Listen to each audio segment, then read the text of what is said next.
Hola, es un placer estar aquí con ustedes.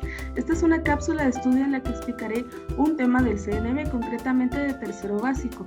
Esto con el objetivo de que sirva como recurso de auxiliación docente o para cualquier otra persona que desee acercarse a él. El tema del día de hoy es premisas, conclusiones, inferencias, proposiciones, argumentos y falacias. Comenzaré esta cápsula con dos frases. La primera dice: lo relevante en la mentira no es nunca su contenido, sino la intencionalidad del que miente, ya que es Derrida. Una mentira no tendrá ningún sentido a menos que sintiéramos la verdad como algo peligroso. Alfred Adler. Estas dos frases son para pensar muy bien con respecto a por qué a veces mentimos o por qué a veces las otras personas mienten, y lo cual se relaciona con el siguiente tema. Muy bien. El índice del día de hoy será primero la explicación del contenido con esta presentación, seguidamente de la explicación de la hoja de trabajo con las actividades que recomiendo para que realices, y posteriormente el instrumento de evaluación con los criterios a calificar en las actividades. Premisas, conclusiones, inferencias, proposiciones, argumentos y falacias. La primera de ellas, premisa. Son cada una de las preposiciones de un razonamiento que se da lugar a una deducción de dicho razonamiento. Puede ser un concepto un poco complejo, pero con los ejemplos es más fácil entenderlo. Entonces, existen premisas mayores que contienen la generalidad y las premisas menores que contienen un caso específico. Y ambas, premisa mayor como premisa menor, debe dar como resultado una conclusión. Entonces, aquí tenemos el ejemplo. La premisa mayor: hay 10 billetes que se van a repartir en un grupo. La premisa menor: el grupo lo conforman 5 personas.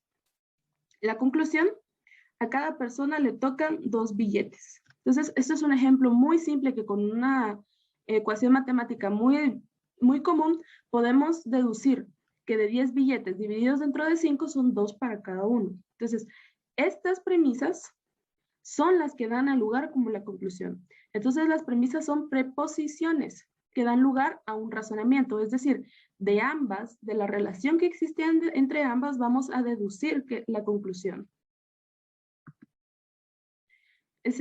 Premisas y silogismos. El silogismo es un pensamiento deductivo. Es la unión de dos proposiciones, premisas, que dan como resultado una conclusión lógica de la relación a ellos. Es decir, los silogismos es la unión de estas premisas como resultado de la conclusión. Es decir, esto es un silogismo, es un razonamiento deductivo que de 2 voy a obtener 1. Es decir, la conclusión. Conclusiones. Se considera a conclusión como la proposición final de un argumento. Es la parte final de un discurso o texto. La Real Academia Española lo define como una idea a la que se llega después de considerar una serie de datos o circunstancias. Como se dijo anteriormente, del razonamiento, es decir, de la premisa mayor como de la premisa menor, llegamos a la conclusión de que son 2 billetes para cada uno. Esa es una deducción de 2 premisas, es decir, de 2 proposiciones. Aquí tenemos algunos consejos para realizar una conclusión dentro de un texto, los cuales considero realmente importantes. ¿Qué evitar en una conclusión? Evitar las fórmulas predecibles con inicios como en conclusión, para finalizar, finalmente. Estos términos o frases o introducciones, la verdad no son estéticos. Evidencia que ya llegando al final del texto, sabemos que vamos a llegar a la conclusión, que el autor va a decir la conclusión, entonces no es necesario colocar esto. Y como dice, quitan la estética. La que considero más importante es esta. En la conclusión no se debe presentar información nueva de ningún tipo. Este tipo de información, la información nueva o información adherible, tiene que ser desarrollada durante el medio, durante el cuerpo del trabajo. Entonces, en la conclusión no puedes colocar una información nueva. ¿Por qué? Porque simplemente lo que haces es que vas a seguir extendiendo el trabajo hasta llegar a hacerlo casi infinito. Entonces, lo que tienes que colocar en la conclusión Por lo tanto, no tiene que ser únicamente el resumen, como dice aquí, sino que resaltar una idea específica o la idea central del texto. No se debe recurrir únicamente a hacer un resumen del texto. Se recomienda resaltar una idea específica. Inferencia. Inferir es formar una conclusión a partir de información disponible. Es decir, la inferencia es realizar tu propia deducción sin tener solamente teniendo como referencia ciertas palabras, cierta información que te hace deducir lo que puede suceder sin importar que esté correcto o no. Entonces, hay dos tipos de inferencias. La deductiva son aquellas en las que no cabe duda de la veracidad sobre ellas, es decir, que son verdad sí o sí. No hay opción de que sea una falacia o una mentira. Por ejemplo, 5 es mayor que 2 y 2 es mayor que 1. Esto no es cancelable, esto es completamente objetivo y completamente cierto. O como por ejemplo decir la manzana es una fruta. Es completamente cierto. O decir esto es de un color verde claro. También es cierto. Pero están las inductivas. La conclusión puede ser inverosímil, es decir, que no puede ser creíble. Por ejemplo, no tiene hermanos. Se podría inferir que no tiene hermanos o quizá no sabe si los tiene. Es decir, son cancelables. O otra podría ser, la obra de este pintor es buena. Otra persona no podría inferir, no podría llegar a esa conclusión. ¿Por qué? Porque es una inferencia que no es objetiva, es completamente subjetiva. Existen cinco tipos de inferencias cancelables. Las de causa y efecto, que son las que se preguntan ¿por qué? ¿Por qué surge esto? ¿Por qué de su acción causó este efecto? La anticipación, ¿qué sucederá? Es decir, estamos viendo una serie o una película y sucede que el protagonista ha robado millones de dólares. Entonces, nuestra inferencia es ¿qué sucederá? ¿Será que lo van a atrapar? ¿Será que va a escapar con el dinero? ¿Será que perderá el dinero? Y así. Agente, ¿quién? ¿Quién es el que está realizando ese atraco? Generales, ¿cuándo? ¿Dónde? ¿Cómo? Estas son las más comunes de todas. ¿Cuándo? En el año 2015. ¿Dónde? En un banco de Estados Unidos. ¿Cómo? Con otro equipo de 10 personas. Y así sucesivamente. Es decir, son preguntas simples en las que podemos obtener datos específicos que son cortos, al contrario de estas. ¿Por qué y qué sucederá? Y el propósito, ¿es útil? Es decir, en este sentido se aplica el decir, ¿es útil esta serie? De verdad, el contenido es bueno, el contenido me gusta, el contenido me agrada, el contenido es relevante. Entonces, estos son el tipo de inferencias que podemos realizar. Pues las que más se ven en Internet son estas, pero sin embargo, es importante preguntarse estas también. ¿Por qué? Porque estas son las que nos harán pensar con mayor soltura. Estas son las que nos harán analizar verdaderamente el contenido de lo que estamos viendo. Entonces, y podría ser que la más interesante y la que más nos hace pensar y en la que vemos videos de internet en la que analizan los posibles avances o lo que sucederá en los siguientes capítulos son los de anticipación, de analizar qué puede suceder, es decir, hacer una serie de opciones sobre lo que puede suceder de ese atraco. Como lo mencioné antes, ¿será que lo atraparán? ¿Será que se juntará con otras personas para continuar robando dinero? Y así sucesivamente. El siguiente, proposiciones. Es el producto lógico del pensamiento humano que es expresado mediante una lengua natural, es decir, por palabras. Una proposición expresada en el lenguaje natural deberá ser una oración gramatical. Mientras que una proposición expresada en un lenguaje formal deberá ser una cadena de signos que constituya una fórmula bien formada. Hay dos tipos de proposiciones, la proposición falsa y la verdadera. Aquí un ejemplo. Un cubo tiene 5 caras. Esa es una proposición falsa porque un cubo tiene 6 caras. Martina mide menos de 1,75. Proposición verdadera. Para quien conozca a Martina y sepa su altura, podrá determinar si su altura es menos de 1,75 o mayor. Entonces, dependerá las proposiciones dependen en gran parte, una de que si son técnicas científicas y otras si son subjetivas, es decir, que se manejan en un solo círculo. Entonces, con el cubo tiene 5 caras, eso todo el mundo sabe que es falsa. Pero en cambio, Martina mide menos de 1,75, podemos colocar si es verdadera o falsa. En todo caso, si podemos colocar una que sea verdadera, sería un círculo no tiene lados. Esa sería una proposición verdadera. Tipos de proposiciones.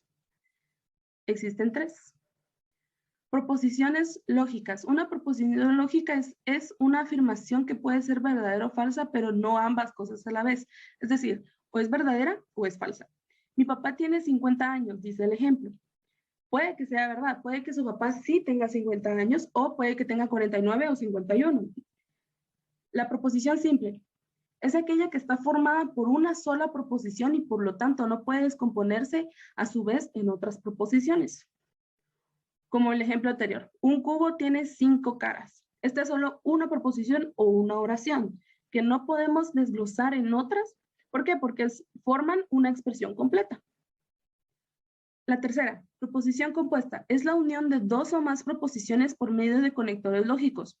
Y, o, ni, sin embargo, no obstante y así. Y el ejemplo dice, un cubo tiene 6 caras o una pirámide tiene 4 lados. Esta es una proposición compuesta. ¿Por qué? Porque podemos omitir el nexo y aún así vamos a tener 2 proposiciones o 2 oraciones. Un cubo tiene 6 caras, una pirámide tiene 4 lados. Argumento. La frase de Anthony Weston dice, el argumento es ofrecer un conjunto de razones o de pruebas en apoyo de una conclusión. En este sentido, no es simplemente la afirmación de ciertas opiniones, ni se trata simplemente de una disputa. Los argumentos son intentos de apoyar ciertas opiniones con razones. Es decir, un argumento tiene que estar basado en información verídica. Un argumento no puede salir únicamente de la mente de una persona y decir esto es así porque sí. No. Es necesario colocar una fuente o una base sustentable donde puedan sostenerse esas razones. ¿Por qué? Porque de esa forma podrá saber la persona que está oyendo ese argumento o leyendo lo que es verificable. También existe la tipología del argumento. Que aquí veremos 4, pero también hay diferentes, hay otros. El primero de autoridad. Remitirse a autores, entidades u organizaciones que han trabajado o estudiado el tema en cuestión, sea para establecer datos y hechos, para aclarar conceptos o para verificar una opinión. Aquí tenemos un ejemplo. Los animales salvajes son más amigables de lo que se cree. Un naturalista de las reservas naturales en África. Y esto representa que hace remisión o se verifica o se apoya en cuestión de las entidades que realizan este estudio. Entonces, los animales salvajes son más amigables de lo que se cree y se basa o se ayuda en las reservas naturales de África, en los naturalistas que trabajan ahí, o en los veterinarios y personas así. Ahora dice ejemplo. Se refiere a producir generalizaciones o deducciones concluyentes sobre un tema, citando sucesos representativos que se asemejan entre sí. Con este argumento se debe buscar hechos que apoyen la existencia de un fenómeno. Por ejemplo, el arte es desestresante. La pintura ayuda a canalizar las emociones al igual que la música. Aquí está utilizando ejemplos para demostrar por qué el arte ayuda a desestresar a las personas, tanto en la pintura como en la música. Entonces, se está basando de 2 ejemplos, de 2 proposiciones para sustentar su argumento. El argumento de analogía. Consiste en comparar o contrastar elementos en datos, gráficas, casos, situaciones cotidianas a fin de extraer una conclusión que apoye la tesis planteada. Intenta buscar semejanza entre los casos planteados para exponer un punto. El ejemplo dice, los animales también poseen inteligencia. Los pulpos aprenden retos humanos simples. Las orcas cazan de manada al igual que los humanos hace cientos de años. Es decir, realiza una analogía entre las capacidades de los humanos con la de los animales. ¿Para qué? Para demostrar que los animales también poseen cierto nivel de pensamiento, no de razonamiento, sino de pensamiento. ¿Por qué? Porque los animales se mueven por instinto, al igual que los humanos hace cientos de años, como se dice aquí con las orcas. Entonces, se compara tanto a la especie humana como a los animales para realizar una analogía de demostrar que también poseen inteligencia. El cuarto argumento que les presento es el de causa. Se argumenta una conclusión recurriendo al hecho que la origina. No es sencillo realizarlo porque no es completamente seguro establecer una causa. Sin embargo, es el argumento más utilizado. Es decir, es el más complicado de todos, pero es el que más vemos. Por ejemplo, ver la iluminación de una pantalla constantemente puede causar problemas de visión. Entonces, remite la causa a lo mismo que la ocasiona, es decir, ver la iluminación de una pantalla, es decir, estar conectados todo el día a una computadora, una tablet, una TV, un celular, y eso va a causar problemas de visión. Falacias, que es lo que se relaciona con las frases que les coloqué al principio. Las falacias son argumentos que parecen ser válidos, pero en realidad no lo son. Son mentiras, en pocas palabras son mentiras, pero son mentiras bien realizadas, son mentiras muy bien hechas, que en muchas ocasiones pueden parecer verdad si no somos atentos a ellos. Entonces también te traigo 4 tipos de falacias. La primera es la ad hominem. Consiste en atacar a la persona de la autoridad delegada en vez de atacar sus cualificaciones. Ana es adolescente, por lo tanto es intolerante. Del hecho de ser adolescente y el ser intolerante no hay ninguna conexión entre ellos, ¿ok? Una que no sería falacia sería Ana es adolescente, por lo tanto es joven. Esa no es una falacia, ¿por qué? Porque los adolescentes están entre la edad de 13 y 19 años, pero no tiene nada que ver ser adolescente y tener intolerancia. La segunda es petición de principio. Usar de un modo implícito la conclusión como una premisa. ¿De qué edad es el hijo de 2 años de Ana? Esto no tiene sentido. ¿Por qué? Porque ya sabemos que el hijo tiene 2 años, pero aún así está dentro de la pregunta, dentro de la premisa. Entonces no tiene ningún sentido preguntar la edad si ya la estamos colocando ahí. Entonces lo que tendría sentido es eliminar esto y decir de qué edad es el hijo de Ana. Ad ignorantium. Que una afirmación es verdadera solamente porque no se ha demostrado que es falsa. Es valerse de la ignorancia de la persona. Es decir, ayer encallaron 10 ballenas en las playas de Sudamérica. Esto puede ser verdad como puede ser mentira, pero si es una mentira y la persona o el emisor a quien se lo estamos diciendo, el receptor, perdón, a quien se lo estamos diciendo, no conoce los detalles de la situación, podrá creer que es cierto, podrá decir, sí es verdad lo que me está contando, y más si se lo dice con cierta confianza, que nosotros a veces caemos en eso, podemos aceptar y decir si es cierto, sin tener ningún problema con ello. Esta podría ser como que la falacia más utilizada, la falacia más cruel, podríamos decirnos así, porque nos valemos de la ignorancia de la persona. La persona que ignora el hecho no puede decir que sea mentira. ¿Por qué? Porque no sabe lo que sucede. Y la cuarta es de generalización precipitada. Surge cuando se generaliza a partir de casos que son suficientes o pocos representativos. Esta noticia del periódico es cierta, las demás también lo son. Del hecho de que la noticia del periódico sea cierta no implica que todas las demás que están escritas en ese periódico o el resto de los periódicos que van a salir en el año sean completamente ciertas. Pueden haber siempre errores. O decir, este postre es delicioso, entonces todos los postres del mundo son deliciosos, cuando en realidad para el gusto de otra persona puede que no lo sean. Entonces, estas son las falacias. Y de último aquí te dejo las fuentes de los textos que utilicé para que puedas consultarlos por si tienes dudas. Muy bien. Pasaré a explicar la hoja de trabajo con las actividades que considero necesarias para que adquieras una mejor información. Muy bien, aquí te indico el grado que se aplica para tercero básico, el año es 2021.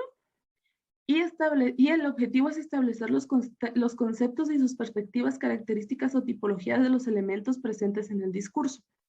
Es decir, el tema que te expliqué en la presentación. Instrucciones de la actividad A. Realiza un mapa mental en el que sintetices toda la información que se te presentó.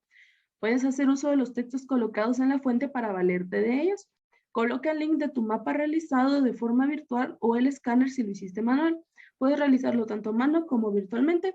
Y si lo haces a mano, puedes escanearlo o tomar una foto y subirlo. La forma más fácil es subirlo a tu Drive, obtener el link y colocarlo. La segunda actividad dice, llena el cuadro con ejemplos de cada elemento presentado. Recuerda que para las inferencias, falacias y argumentos hay tipología específica. Señala qué tipo es. Entonces, pues, aquí tienes que colocar 3 premisas, 3 conclusiones. Las premisas, recuerda que tienes que colocar premisa mayor, menor y la conclusión. Luego las 3 conclusiones sobre cualquier tema que se te ocurra y siempre tomando en cuenta las recomendaciones que te coloqué. Las inferencias, aquí tenemos inferencia de agente, de causa y efecto, generalidades, propósito y anticipación. Recuerda colocar información que te lleve a esas inferencias. Puedes colocar al principio una situación general, como la situación que yo te di del robo del banco, o puedes hacer otra en la que infieras de agente, causa y efecto, generalidades como cuándo, dónde, cómo, y anticipación. Proposiciones. Tienes que colocar ejemplo de proposición lógica, simple y compuesta. Argumentos de autoridad. Ejemplo, analogía y causa. Y falacias, la ad hominem, petición de principio, ad ignorantium, y de generalización precipitada. Aquí tengo el instrumento de evaluación, que es una lista de cotejo, en la que se calificará la actividad. El primero dice ortografía correcta y adecuada. La información es puntual, es decir, que es concisa, objetiva y pertinente a lo que se solicitó. La información está correctamente estructurada y el lugar adecuado que cree el alumno. Es decir, en tu mapa mental. Y el mapa mental y el cuadro son con ejemplos está completos. Es decir, que toda la actividad está completa. Entonces, tu docente se valerá de esto para poder calificar tu hoja de trabajo. Muchísimas gracias por acompañarme en esta cápsula. Espero que haya sido de mucha ayuda. Te recomiendo que para este ejercicio no tienes que... recuerda que las premisas, conclusiones y todo lo demás, sobre todo las inferencias, pueden estar equivocadas. Así que no te preocupes por si está correcto o no, sino que preocúpate por hacerlo de la forma que tú consideres correcta. Es decir, coloca bien lo que es la premisa mayor y la premisa menor, que no haya confusión entre ellas, coloca una conclusión respetando las indicaciones que te di, y las inferencias de la misma forma puedes realizarlas a tu gusto según el tema que tú coloques, que siempre sea coherente con lo que estás escribiendo. Y las falacias, también coloca ejemplos que sean adecuados. Entonces, y te recomiendo que si vas a hacer tu mapa, utilices MindMeister o Canva o cualquier otra aplicación que te sirva. Entonces, muchísimas gracias por acompañarme. Espero que esta cápsula haya sido de mucha ayuda para ustedes.